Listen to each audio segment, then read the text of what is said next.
जय श्री राम। पंचाशः सर्ग। अपने 100 पुत्रों और सारी सेना के नष्ट हो जाने पर विश्वामित्र तपस्या महादेव जी से दिव्यास्त्र पाने के लिए चले गए और उनका वशिष्ठ के आश्रम पर प्रयोग करना एवं वशिष्ठ जी का ब्रह्मदंड लेकर उनके सामने खड़ा होना। विश्वामित्र के अस्त्रों से घायल होकर उन्हें व्याकुल हुआ देखकर वशिष्ठ जी ने फिर आज्ञा दी, कामधेनु, अब योग बल से दूसरे सैनिकों की सृष्टि करो। तब उस गौ ने फिर हुंकार किया। उसके हुंकार से सूर्य के समान तेजस्वी काम्बोज उत्पन्न हुए। थन से शस्त्रधारी बर्बर प्रकट हुए।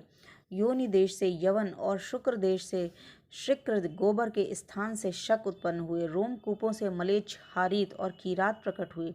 रघुनंदन, उन सब वीरों ने पैदल, हाथी, घोड़े और रथ सहित विश्वामित्र की सारी सेना का तत्काल संहार कर डाला।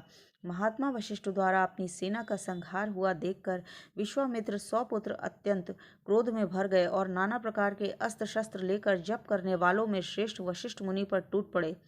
तब उन महर्षि ने हुंकार मात्र से उन सबको जलाकर भस्म कर दिया। महात्मा वशिष्ठ द्वारा विश्वामित्र के वे सभी पुत्र 2 ही घड़ी में घोड़े, रथ, पैदल सैनिकों सहित जलकर भस्म हो गए। अपने समस्त पुत्रों तथा सारी सेना का विनाश हुआ देखकर महायशस्वी विश्वामित्र लज्जित हो बड़ी चिंता में पड़ गए। समुद्र के समान उनका सारा वेग शांत हो गया। जिसके दांत तोड़ दिए गए हों उन सर्प के समान तथा राहुग्रस्त सूर्य की भांति वे तत्काल ही निस्तेज हो गए। पुत्र और सेना दोनों के मारे जाने पर वे पंख कटे हुए पक्षी के समान दीन हो गए। उनका सारा बल और उत्साह नष्ट हो गया। वे मन ही मन बहुत खिन्न हो उठे।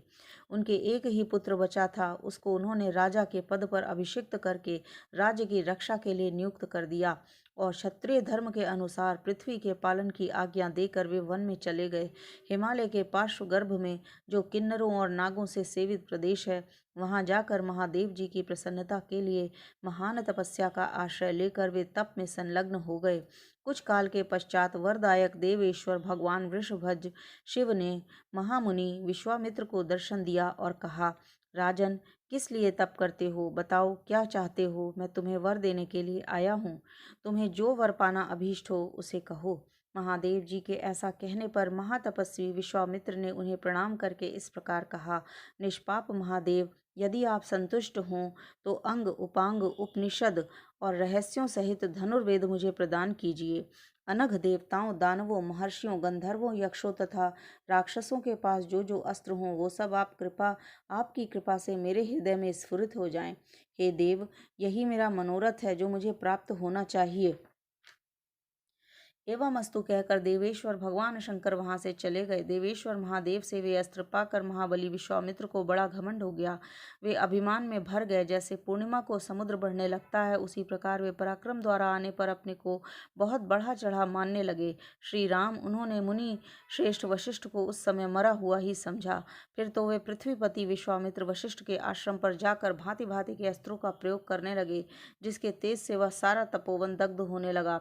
बुद्धिमान विश्वामित्र के उस बढ़ते हुए अस्त्र तेज को देखकर वहां रहने वाले सैकड़ों मुनि भयभीत होकर संपूर्ण दिशाओं में भाग चले।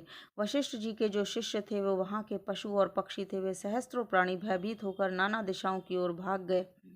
महात्मा वशिष्ठ का वह आश्रम सूना हो गया। 2 ही घड़ी में ऊसर भूमि के समान उस स्थान पर सन्नाटा छा गया।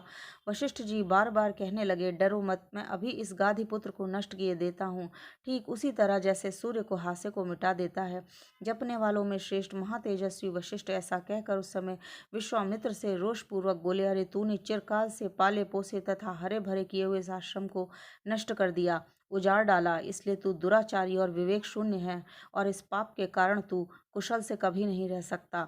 ऐसा कहकर वे अत्यंत क्रुद्ध होकर धूम रहित कालाग्नि के समान उद्दीप्त हो उठे और दूसरे यमदंड के समान भयंकर डंडा हाथ में उठाकर तुरंत उसका सामना करने के लिए तैयार हो गए। जय श्री राम।